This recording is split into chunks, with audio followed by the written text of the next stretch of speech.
on the exam. Let me remind you again of HUD guidance. I'm going to find it really quickly in your book. There's a little section here on advertising. It's on the page,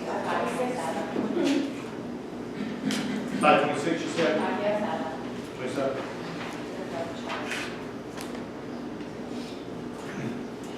They have a much more simple chart to read. Do you see the chart on 527? I would encourage you to scan that chart and kind of get familiar with some of the terms. Is this okay? Is this not okay? What does HUD recommend? The one in the real estate manual is actually very, very simple to follow. It will say things like this. Now listen, I don't think any of you are bad people, but you may make a mistake in your advertising. Let me show you how simple it is. Our neighborhood has really, really cool, it has a cool swimming pool and it has cool tennis courts. Could I say in my ad, Holly Glen, perfect for swimmers, perfect for tennis players? Do you see anything wrong with that? I'm not a bad person for saying that, right? That's a violation of fair housing according to HUD guidance. Because didn't I just describe a person, a swimmer, or a tennis player?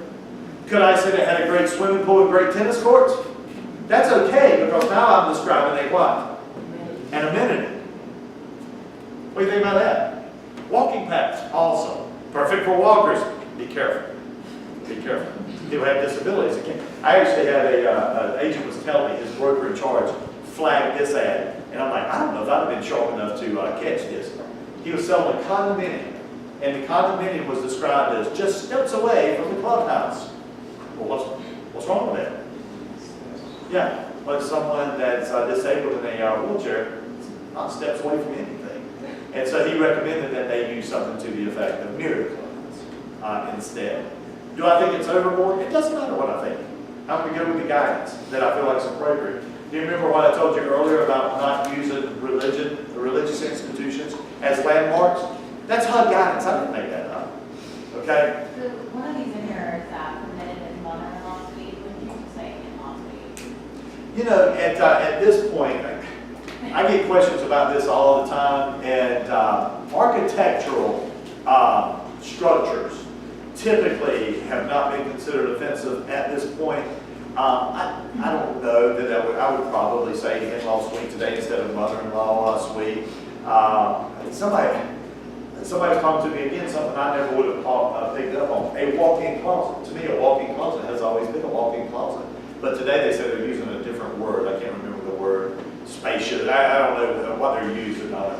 I don't think HUD has ever jumped on anyone because of this. But having said that, it is interesting when you see this guidance. Go the more conservative route if possible. Now, this doesn't make it right, wrong, or indifferent. It's guidance. Okay, do with that what you will. So anyway, I love it when fair housing and advertising come together. If I'm advertising an apartment complex, can I say no pets? Yeah, you probably can. But when I'm dealing with someone, can I say no companion animals? Of course I cannot do that. When I'm vetting someone to see if they can lease from me, can I take into consideration their income, their credit? Obviously I cannot do that. Can I take it into consideration that they're of a different ethnicity or something like that? Clearly you cannot. Okay. Take a look at those. Don't worry about memorizing that chart. Just make sure that you've read it and you're familiar with it. Fortunately, the last word is very, very simple. Redlining always has to do, and I assume it has an equally good definition with it, but it always has to do with financing. Redlining is exactly the way you picture it. So historically, someone would take a map and they'd take an ink pen. Guess what color the ink pen was? Red. And they would circle an area on the map and they would say, we do not make our best loans here. Why do you suppose they didn't make their best loans there? Probably because of the presence of a protected class. Again, historically, probably race. Today could be ethnicity or something to that effect. The weird thing about redlining is it's a self-fulfilling prophecy. Do you realize that the value of properties to some extent is based on your ability to obtain financing? So if a bank says we're not going to make our best loans here, what's it probably going to do to the value of those properties? Yeah, it's self-fulfilling. Okay. Now listen closely. You understand redlining has to do with saying we're not making our best loans here based on the presence of a protected class, right? Are there some cases where a lender may say, we're not going to make our best loans in a particular area? There are some reasons. Let me give you the most simple version of this. I don't know if any of you have ever tried to buy a condominium to live in, but what banks will do on condominium projects is, if more than 50% of the people who own in there are investors, banks will not give their best loans. They'll still give you a loan, but you probably have to put 20% down. Do you know what the logic behind this from the bank standpoint is? Investors don't take as good care of property as a homeowner would. And so once they see that there are a lot of investors in there, they say, no, look, we'll loan you money, but you're not going to put down big down payments. You're not going to be able to get FHA or VA financing or something like that. That doesn't happen on all condos. But when you're getting ready with a buyer to make an offer on a condo, you might want to check this out. If you see condos that are very reasonably priced, Parkland condos, I can buy one for $53,000, but I bet you I can't get an FHA loan on it, because most of the people that own there are investors. Perfectly legal. Perfectly legal. Has nothing to do with a protected class, right? Okay? So, let's relax our brains just a little bit, and let's make sure that you get this one correct right here. Okay? I don't know why you're getting into real estate or why you're getting into property management or whatever, but I assume it's not to sexually harass your tenants. Because if you are, I want to tell you right now that there's a law that says you can't do that. Now, you wish I told you that up front, right? So you wouldn't have wasted all these hours. Yeah. Actually, the significance of this is so that there's a law that says this. I mean, you would think that common sense would prevail.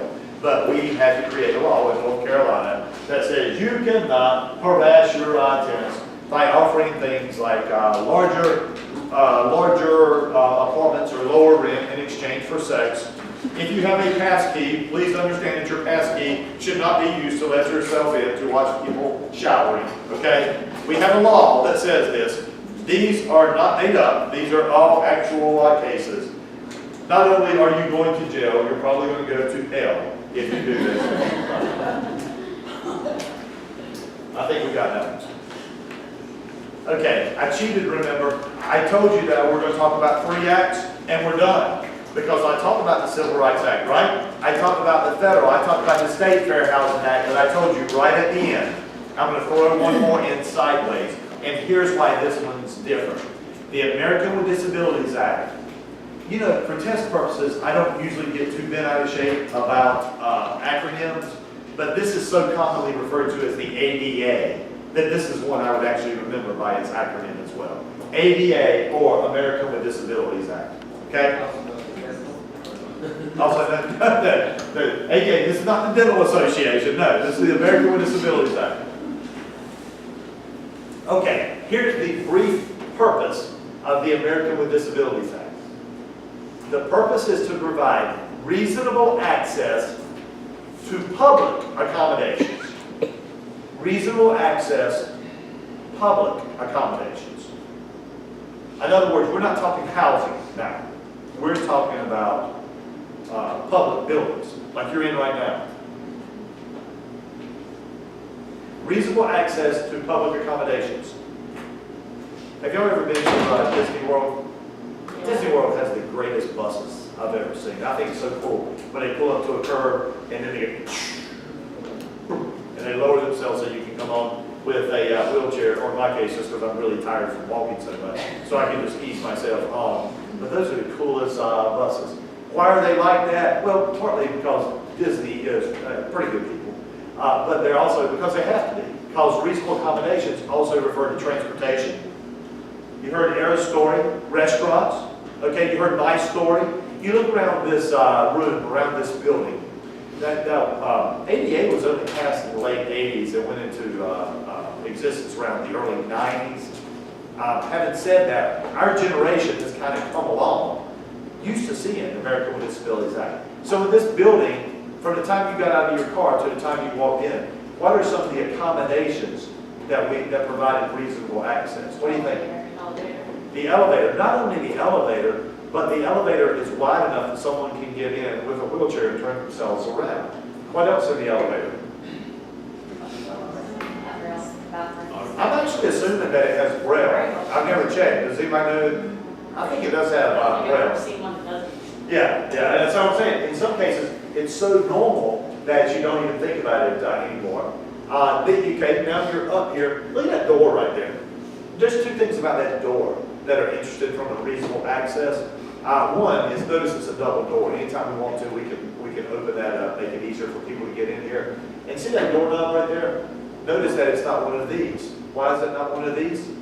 Someone has limited use of their hands. They can just push down on that and get in. Okay? How about where you park? See handicap spots?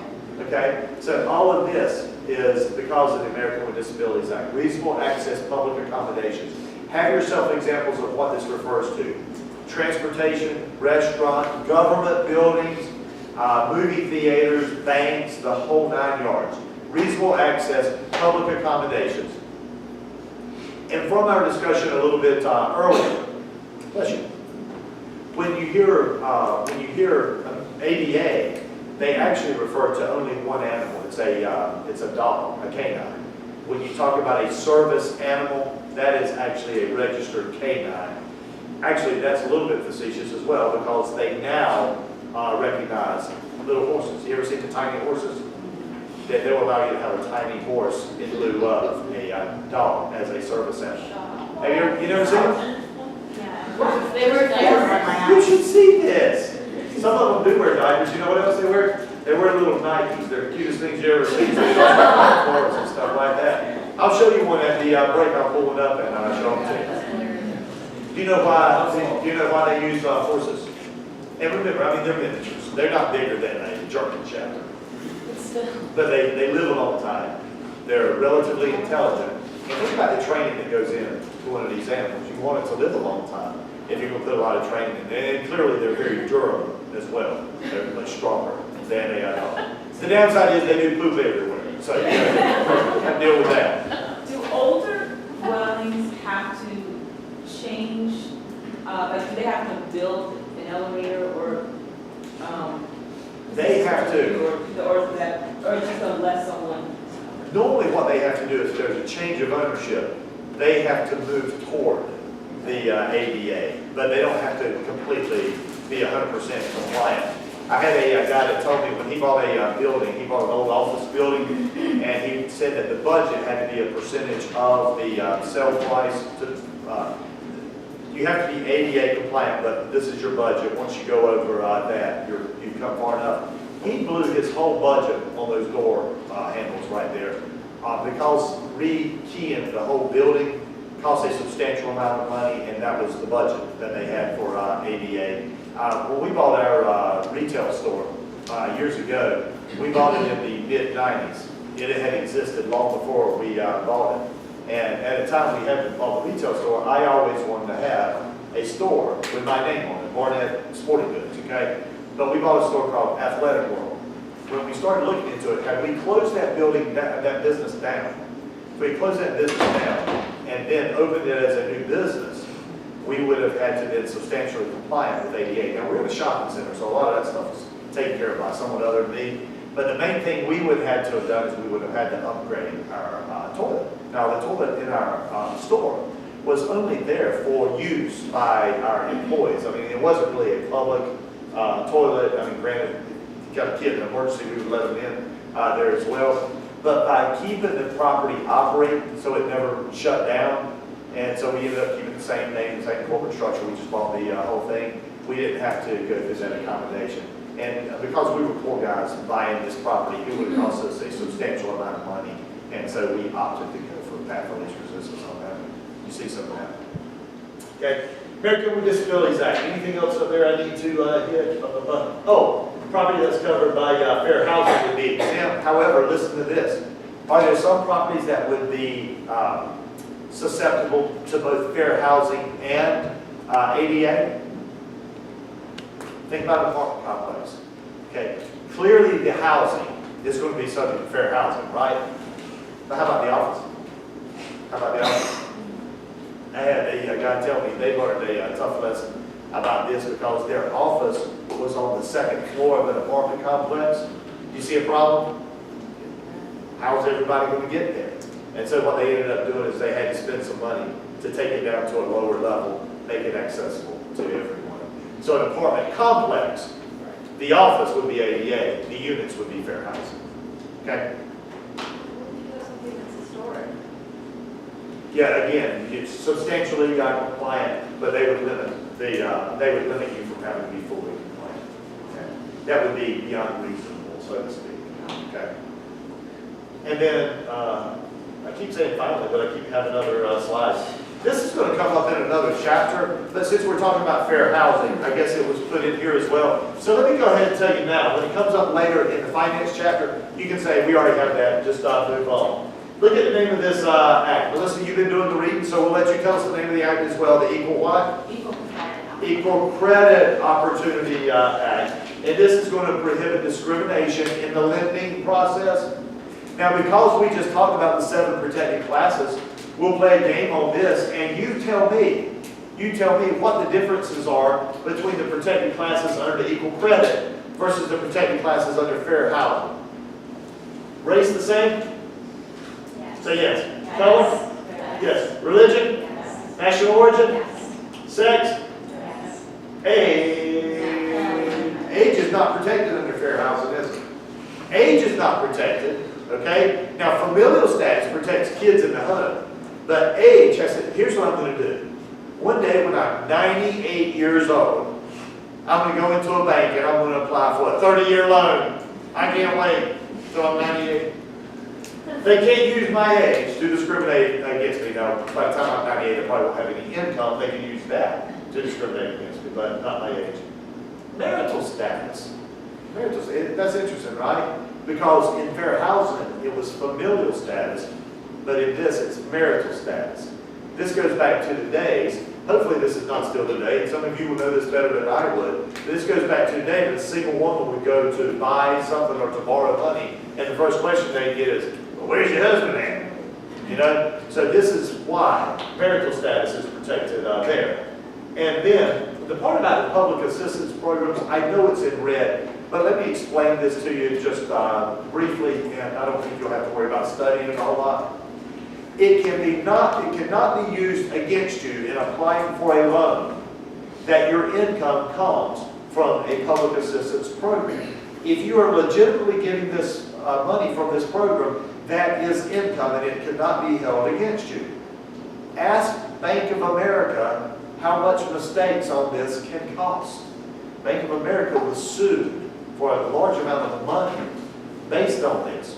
Bank of America would ask someone, part of their income was based on and there was a whole class, it was a class action suit. Based on their income coming from a public assistance source, Bank of America would ask them this question: how long do you anticipate receiving payments under this program? Does that sound like a legitimate question? It actually doesn't sound like an illegitimate question, does it? But let me ask you this question. When you applied for a loan with Bank of America, did they ask you, oh, I see you have a job here with SAS. How long do you plan on having that job? They didn't ask you that, did they? They asked you what your income was today. And this is why Bank of America ended up getting sued for millions of dollars because of this. This should not be held against you as part of the application process. Now, I am finished with chapter 19. That is your fair housing. Blockbusting and channeling. You got those? Civil Rights Act of 1968. Now notice the date on 68. Okay, remember we had the 1866, which was race only. 68 is where they started creating the 7 protected classes. 4 in 68, and then 3 more were added over time. Equal Credit Opportunity Act, panic peddling, redlining. We know what these words read by now. Steering fresh coin. Feel okay about chapter 19? Yeah. Go back and look at your midterm questions and understand what I'm trying to look for there. Any question that has to do with advertising, watch that as well. And I'm going to pull this out again. When we get to the landlord, tenant, and property management chapter, I'm going to pull out fair housing again. Okay? It's that important. Lisa, you can cut off the tape.